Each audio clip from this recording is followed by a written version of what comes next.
Indo Pacific অঞ্চলের সুরক্ষায় অংশীদারদের সঙ্গে সামুদ্রিক নিরাপত্তা সহযোগিতা বাড়ানোর ঘোষণা দিয়েছেন প্রেসিডেন্ট জো বাইডেন। ডেলাওয়্যারে কোয়াডের চতুর্থ শীর্ষ সম্মেলনে ভারত, অস্ট্রেলিয়া ও জাপানের সঙ্গে যৌথ কোস্ট গার্ড অভিযানের ঘোষণা দিয়েছেন তিনি। এ সময় ভারতের প্রধানমন্ত্রী নরেন্দ্র মোদী বলেন, বিশৃঙ্খল ও সংঘাতময় বিশ্বে গণতান্ত্রিক মূল্যবোধের ভিত্তিতে কোয়াডভুক্ত দেশগুলোর একসঙ্গে এগিয়ে যাওয়া মানবতার জন্য গুরুত্বপূর্ণ। কোয়াড নেতাদের সঙ্গে একান্ত বৈঠকে প্রেসিডেন্ট বাইডেন আরও বলেন, চায়না তার আগ্রাসী আচরণ অব্যাহত রেখেছে এবং পুরো অঞ্চল জুড়ে তাদের সবার পরীক্ষা নিচ্ছে।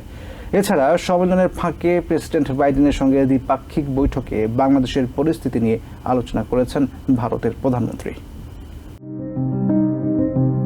ইন্দো প্যাসিফিক অঞ্চল নিয়ে আলোচনার জন্য কোয়াডের বাকি 3 সদস্য ভারত, অস্ট্রেলিয়া ও জাপানের প্রধানমন্ত্রীকে ডেলাওয়্যারে নিজের ব্যক্তিগত বাড়িতে স্বাগত জানান প্রেসিডেন্ট জো বাইডেন। উইলমিংটনে কোয়াডের চতুর্থ শীর্ষ সামিটে অংশ নেন তারা। পৃথিবীর অর্ধেক জনসংখ্যা এবং বিশ্ব অর্থনীতির 2/3 রয়েছে ইন্দো প্যাসিফিক অঞ্চলে। সম্মেলনে অঞ্চলটির নিরাপত্তায় নতুন পদক্ষেপের কথা জানান প্রেসিডেন্ট বাইডেন।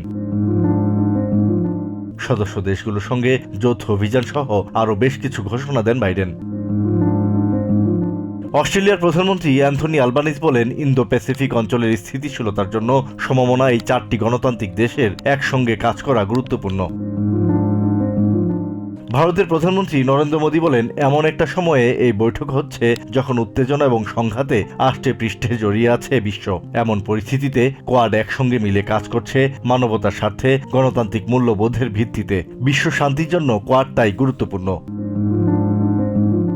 জাপানের প্রধানমন্ত্রী ফুমিও কিশিদা বলেন, মুক্ত ইন্দো প্যাসিফিক অঞ্চলের জন্য কোয়াডের ভূমিকা অন্য যে কোনো সময়ের চেয়ে গুরুত্বপূর্ণ।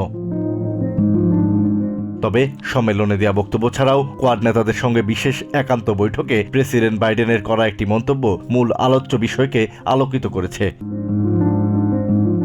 চায়নাকে নিয়ে বাইডেনের এই মন্তব্যের সময় অনিচ্ছাকৃতভাবে মাইক্রোফোন চালু থাকায় অডিওটি সংবাদ মাধ্যমের হাতে চলে আসে।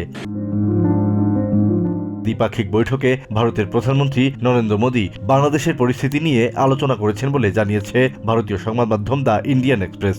ভারতের পররাষ্ট্র সচিব বিক্রম মিশ্রির বরাত দিয়ে এই তথ্য জানানো হয়। অন্যদিকে নিউ ইয়র্কে এক অনুষ্ঠানে নরেন্দ্র মোদী বলেন, ভারত বিশ্ব দক্ষিণেরও অন্যতম বলিষ্ঠ কণ্ঠ হিসেবে উদয় হচ্ছে। মোদী দাবি করেন, বিশ্বব্যাপী সংকটের ক্ষেত্রে নয়াদিল্লি সবসময় প্রথম সাড়া দেয়। Asad real, TVN 24 news desk.